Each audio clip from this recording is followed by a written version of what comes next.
This is Becoming UnDone.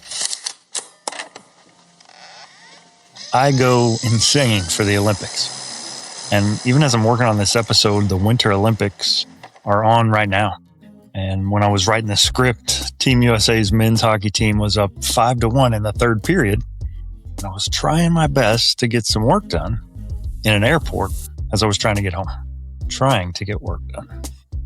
Trying. The Olympics are on, man. My memories of the Olympics and my insane love for them go way back. Like, way back. One year in 1992, NBC Sports embarked on this ambitious and innovative broadcast idea to cover the 22nd Summer Olympics in Barcelona. They called it the Olympics Triplecast. It was the first of its kind project, and it provided 3 dedicated channels of live games coverage on the red, white, and blue channels. The red channel was mostly team sports like basketball and baseball. The white channel was mostly individual sports like gymnastics and boxing. And the blue channel was home to swimming in week 1 and track and field in week 2. At the time, cable was still pretty new.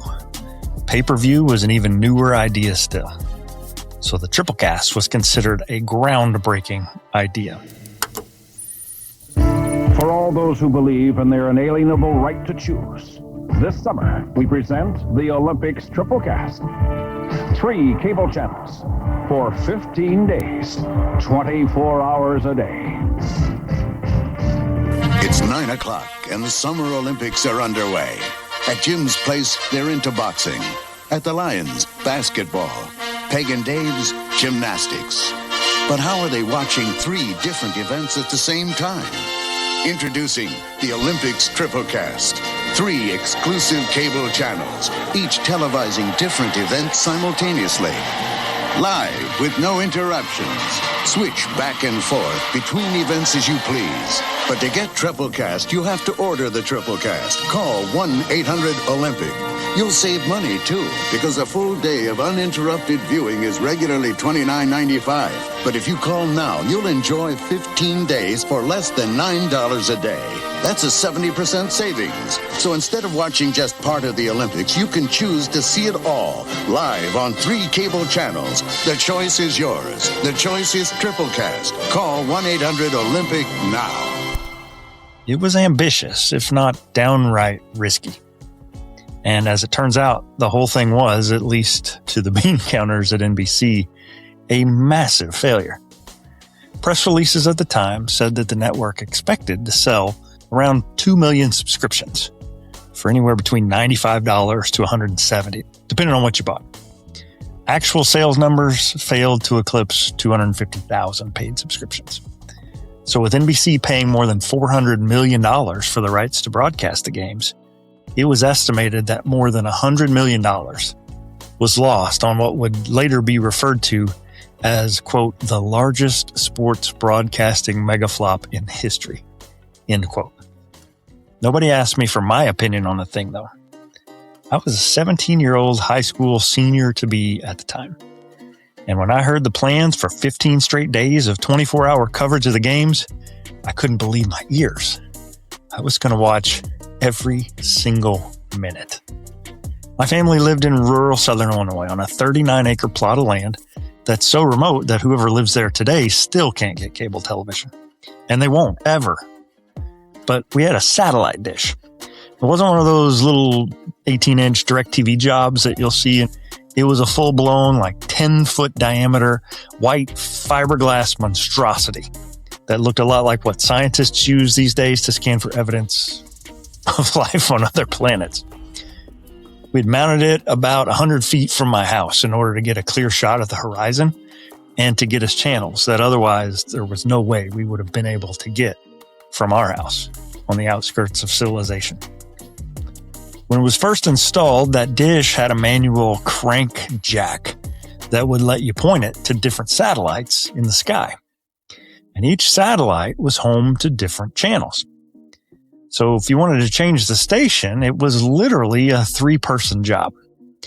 If the show or movie that you wanted to watch happened to be on a channel that wasn't broadcast on the satellite where the dish was currently pointed, somebody, usually me, would have to go outside and crank the jack. Meanwhile, somebody else, usually my sister, had to stand at the door to relay the commands delivered by someone else standing near our single television. Usually my mom. Stop, go back a little, right there. That's what my sister would say. Those were the frequent commands that were sent, passed along, and received in the ridiculously labor-intensive task that was needed so that you could watch whatever it was that you wanted to watch. Now, when I look back, this was a pretty funny intersection of kind of high-tech, newfangled stuff and a ridiculously low-tech execution. In later years, we'd get an automatic dish pointer, but in those early days, we did what we had to do with what we had. But back to the Triplecast. There was no possible way that my folks were going to pay upwards of $100 for me to watch the Olympics. But lucky for me, they didn't have to. We had a decoder chip, too. The guy my dad had bought the system from, previously the county sheriff, who had lost the most recent election, had opened a satellite television business out of his garage. And he offered what I'd later learn were black market decoder chips for sale. Now, I can't make this up. It went something like this. A lot of hotels at the time offered premium satellite television. With an appropriate chip installed in the receiver, all you needed was a multi-digit code that got sent out once a month. So you could punch that code in and you could literally watch every channel available for free. How or where our sheriff turned illegal satellite guy got the codes from was beyond me. All I knew was that it worked and that I could watch all the Olympics that I wanted. I spent that summer literally glued to the TV for 15 straight days. I ate in front of the screen. I had a sleeping bag in the living room, and I only slept when I absolutely couldn't stay awake anymore, only to get up a couple hours later and do it all over again. I vividly remember watching Eric Sato's jump serves along with Steve Timmons and the other guys on the USA men's volleyball team competing, and I was watching it at 4 a.m. There was track and field and gymnastics and archery and rowing, literally anything. But I watched, because to me, the Olympics have always kind of stirred in my soul in a way that very few other things can. I was born in 1975. With the U.S. boycott of those 1980 Moscow games, I missed the Olympics as a 5-year-old. I didn't know what it was. I didn't know what I was missing. However, just 4 years later, I can still recall those 1984 Los Angeles games with clarity. I watched Greg Louganis capture 2 gold medals in diving. So I went out to my pond to practice. And then I'd see Carl Lewis on the track, and it would inspire me to run around the yard as fast as I could. Hurdler Edwin Moses. Every once in a while, I'd occasionally jump over an imaginary hurdle just so that I could pretend I was him. And that 1984 USA basketball team that had Michael Jordan and Patrick Ewing and Chris Mullin, that made me spend extra time out on my tiny little makeshift court. That interlocked 5-ringed multicolored hook of the Olympic experience was firmly set in my soul. I was absolutely in love with the games. Why? Because in my 9-year-old mind, any of that was still possible. All of that lay ahead as a possibility. Like an infant who can't quite understand the logistical impossibility of Santa loading enough toys for every child on Earth into a sled, I couldn't count the cost that those athletes had actually paid to find their way onto that stage and subsequently onto my screen. I was transfixed by American heroes who could show me in vivid detail what the relentless pursuit of a singular and incredibly specific goal could look like. They had done it, and so would I. Never mind the fact that I had literally no shot at ever even sniffing of Olympic glory. The overwhelming majority of summer sports and virtually every winter Olympic sport have never been popular or even possible where I grew up. My school didn't have a track team. And to my knowledge, I think there was exactly one in-ground swimming pool of any sort in my whole county. It was a public facility in a state park, and it was smaller than an Olympic-sized pool, and there was no diving board. And my favorite sport of basketball? Yeah, good luck securing one of those spots away from elite college-level talent or eventually NBA All-Stars. But when I was 9, who really thinks about that hard, cold truth? I did some quick figuring in my head, and I'd be 13 in time for Seoul in 88. No good. Too young. 17 for Barcelona in 92. Still too young. Have to settle for watching the Triplecast, I guess, right? But 96 or 2000, those might work. 21 and 25 would be my prime time. Those would be my games. Except they weren't. Anybody with half a brain could have looked at my ability, capabilities, and resources and seen the truth. There was absolutely no way I would be an Olympian. If you sit down and do the math, you can see pretty quickly that any journey toward Olympic greatness is a fool's errand for all but the most elite of the elite walking among us. With a world population of around 7 billion and roughly 10,000 athletes at a given summer games, that puts the odds of just competing there at about 1 in 562,400. Of those competitors, less than 1,000 will win a medal. So you're saying there's a chance. Those are just the raw numbers, though. In the U.S., there are more people that compete. Specialized training is more plentiful, so the odds grow even steeper. Think about swimming, where in 2015, USA Swimming counted 362,000 pool-going athletes among its ranks. And that number doesn't even include club swimmers or open water swimmers or those who were inactive from USA Swimming at the time of the count. And of that, 49 swimmers made the trip to Rio in 2016, which put the odds of making the team at 0.0013%. For all intents and purposes, it was a near statistical impossibility for an American swimmer to hit that algae-ridden green water of Brazil's Olympic Aquatic Stadium in a Team USA swim cap. What about my preferred sport of hoops, though? No statistics that I'm aware of even attempt to tell the odds of how dismal my chances were. But consider this, the chances of a high school senior eventually playing in the NBA are about 3 in 10,000, or 0.03%. Those odds are about the same as getting 4 of a kind in the first round of draw poker. And that's just the NBA. The Team USA roster consists of the most elite of that bunch, with just 12 players being picked from among those ranks. So to truly have a chance at earning a place on an Olympic team, most athletes have to, number 1, hit the genetic lottery. Number 2, be born somewhere where those abilities can be developed through quality coaching. And 3, have the family resources to support that pursuit.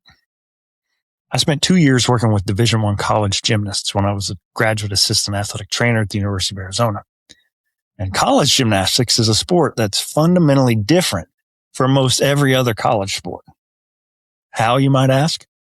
Former U of A head coach and former guest on the show, Bill Ryden, said it best. Quote, college gymnasts have nowhere else to compete after this. There's no professional league for 25-year-old gymnasts. Their best years are well behind them. We are here to hopefully help them heal and love the sport again after, for many of them, it has injured and abused them mentally and physically for decades. End quote. A spot on that USA gymnastics team is one almost every American girl I've ever spoken to has had for at least a moment during her childhood, though.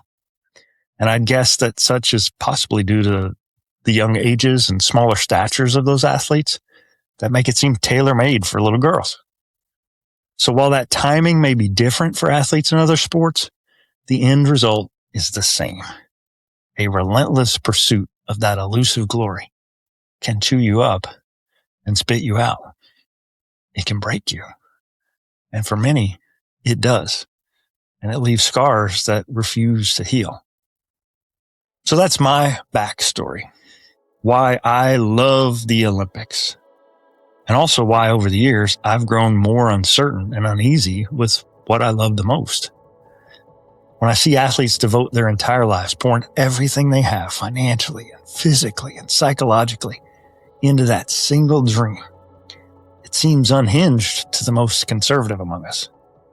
Just like legendary Navy SEAL David Goggins has frequently said, being great necessitates being unbalanced. I became obsessed with being the baddest motherfucker that God ever created. Am I that? I don't care. I believe it. And I was trying to tell him, once you become obsessed with something, obsessed, It's okay to be unbalanced for a while. It's okay. Don't be all this stuff people say. You got to be balanced. To be the best in the world at what you do. It's not about being a Navy SEAL, people. The best at what you do, you have to be unbalanced to find every bit of energy and strength that you have to pull it off. So that's why this year's games have been particularly perplexing to me. And I'm still processing what I've seen. And even though the reality is that the two athletes that we're going to talk about today came at their Olympic dreams from the two extremes of possibility, they are both incredible and inspiring. I guess right now is as good a time as any to tell you that I'm Dr. Toby Brooks, and this is Becoming UnDone, the podcast for those who dare bravely, risk mightily, and grow relentlessly. Every week, I bring you a story of another high achiever who's overcome failure and setback on their path to success. But every so often, I take some time to reflect all on my own in Word to the Third. And today, we're looking at two kinds of comebacks.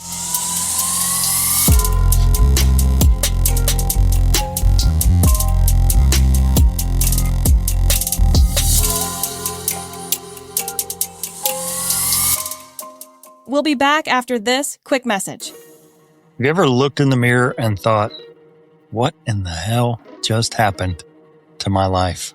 When the career shifts, when the relationship ends, when the identity you've built your whole life around disappears overnight. That's not failure. That's what I call a purpose storm. Most high achievers aren't prepared for it because no one ever taught us how to train for a comeback. I'm Dr. Toby Brooks, and I built the science of the comeback for people who refuse to stay broken. Inside the app, you'll find research-backed resilience training, daily prompts and guided reflection tools, performance psychology frameworks, identity rebuilding exercises, and personalized structured pathways to move from burnout and confusion to clarity and momentum. It's not hype. It's neuroscience. It's performance science. And it's hard-won experience. If you're listening to Becoming UnDone, I created a special offer just for you. For the next 3 months, you can get full access for just $49 for an entire year, or just $5 a month with no obligation. And you can cancel at any time. That's less than the price of a cup of coffee to start rebuilding your life on purpose. Your comeback isn't accidental. It's intentional. Start yours today at scienceofthecomeback.com. Two comebacks. One fueled by grit. Another fueled by freedom.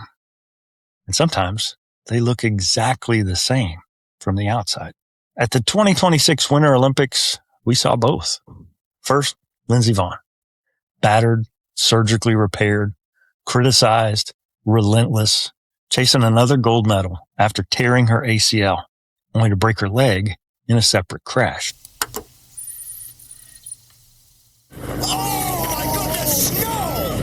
I have no regrets. Those are the words from Lindsey Vonn tonight, a day after this horrific crash knocked her out of the Olympics.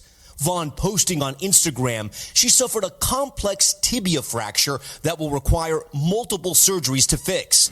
She crashed just seconds into her downhill run. Oh my goodness, no! The crowd stunned to silence as she was airlifted from the course. I was simply 5 inches too tight on my line when my right arm hooked inside the gate, twisting me, Vonn wrote. My ACL and past injuries had nothing to do with my crash whatsoever. Adding, if you take anything away from my journey, it's that you all have the courage to dare greatly. We'll be back after a quick break. You've read all the books, you've studied all the tips, you've watched all the videos, you're doing all the right things, yet you're stuck. You're stuck in this cycle of trying to build a healthier life for yourself, but not being able to. Trust me, I've been there. And that's exactly why I created Vita with Alysa. I'm Alysa and I have a master's in kinesiology, and I've spent years trying to build a healthier life. Now, I want you to do the same. On this podcast, we talk fitness, mindset, habits, boundaries, and how to feel strong and grounded without any burnout or perfectionism. If that sounds like something you've been looking for, follow the show down in the description below and take back control of your health.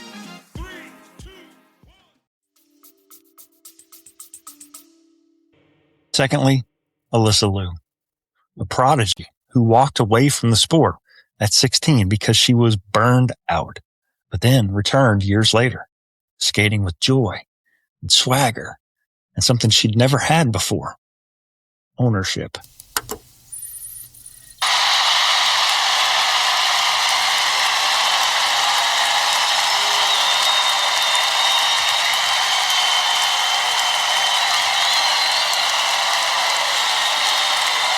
A script that would have been rejected as far-fetched, and a comeback that has brought her all the way perhaps to the Olympic podium.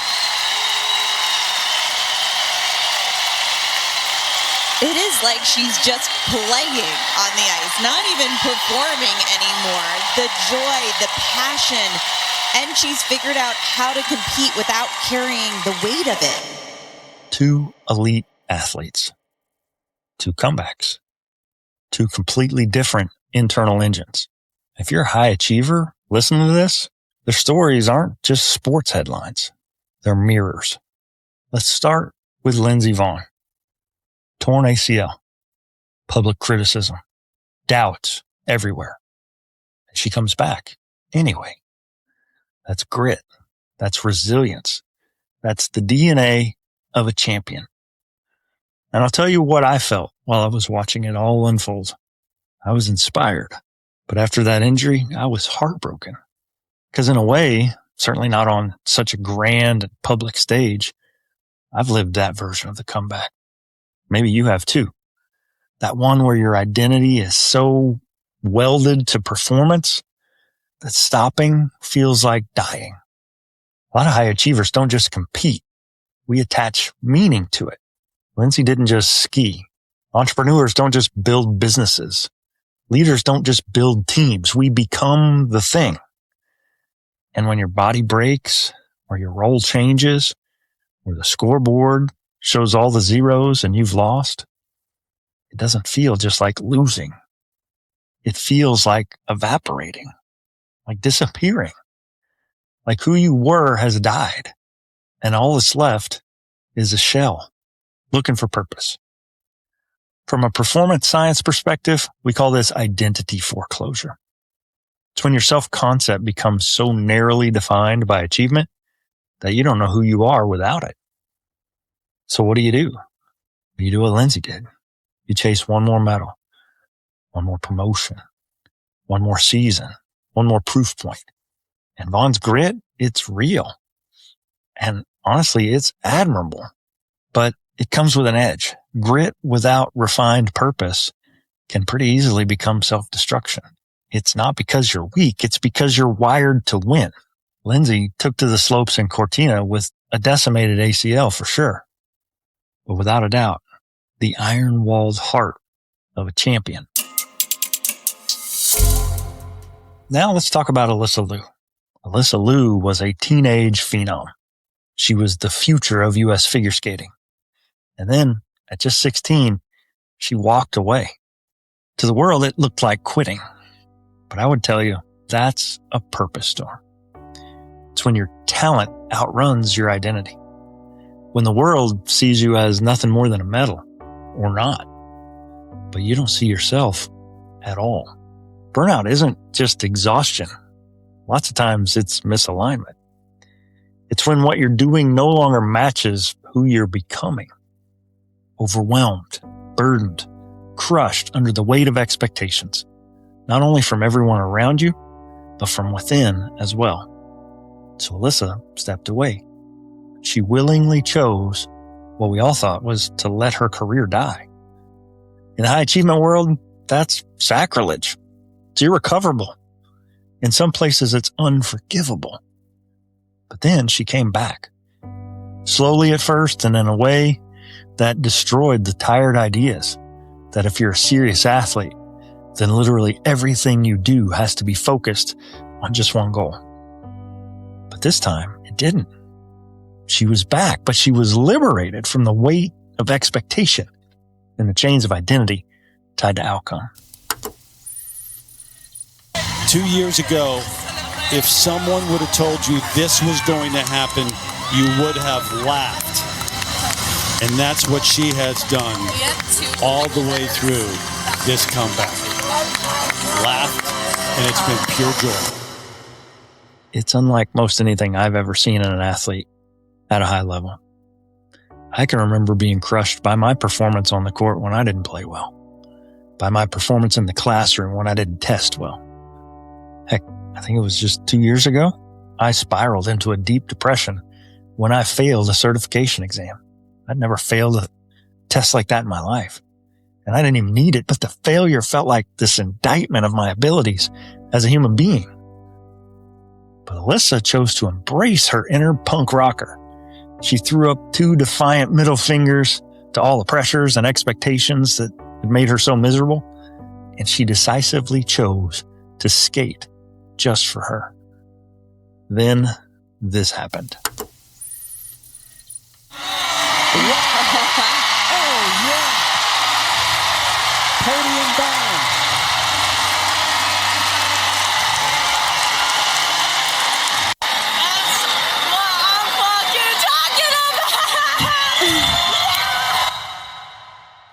But here's the difference. She wasn't skating for validation. She wasn't even skating to prove the critics wrong. She wasn't skating to preserve some crafted identity. She was skating because she wanted to. And when she returned, everything was different. She had a different vibe, a different look, a different energy. Freedom. And if you've been watching these games, you know she won. But here's kind of the central idea to all this. The medal wasn't the comeback. The ownership and the liberty was. From a performance science standpoint, what we're looking at here is motivation structure. There are 2 broad types. First is extrinsic motivation. It's driven by reward and recognition, sometimes fear of loss, and preserving that identity. Intrinsic motivation, on the other hand, is driven by autonomy and mastery and meaning. And both can lead to victory, but only one produces sustainable joy. Lindsey's comeback appears powered by legacy and grit and unfinished business, while Alysa's powered by autonomy and choice. They're both courageous, but psychologically they're different. And this is where I want you to lean in, because you may be in one of these places right now. Are you pushing forward because you feel like you have to prove something, or because you choose something? That distinction can change everything. I can tell you, I've lived both. I've chased the next credential because I didn't know who I was without it. And I've also stepped away from things that I thought once defined me, and I returned differently. When healthy, that first kind of comeback is fueled by accomplishment, but it has a darker edge. At its worst, I've seen it driven pathologically by the fear of irrelevance. That second is fueled by clarity. The first says, I can't stop. I've got to win. Or worse, if I stop, I'm going to disappear. The second says, I can finally return because I'm whole. That's the difference between achievement and survival mode. So here's the uncomfortable question. Why do you want your comeback? Is it to silence doubt? Or is it to express growth? Are you fighting to hold on to who you were? Or are you returning as somebody new? Because sometimes the bravest thing you can do isn't to push harder. It's to define why you're pushing at all. As an American, I couldn't be more inspired by the grit and the determination of Lindsey Vonn.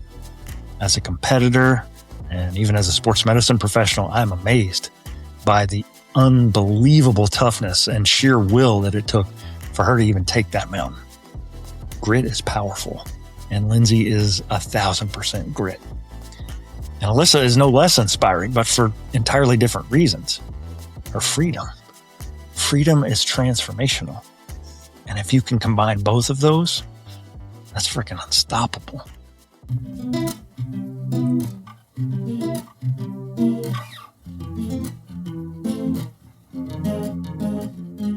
So we have 2 Olympians, 2 comebacks, 2 reasons.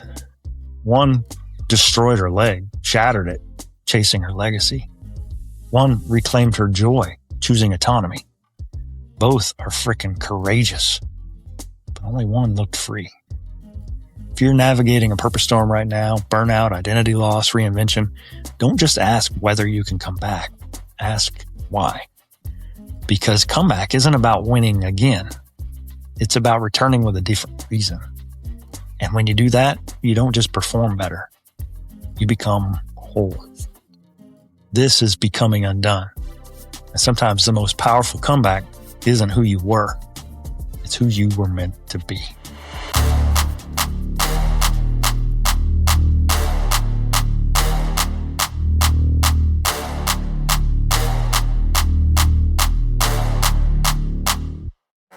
Some quick updates about the show. We had a great week in the rankings. We hit all-time highs of number 4 in the world in education and self-improvement, and also hit an all-time best at number 82 in Apple's top 200 for all categories.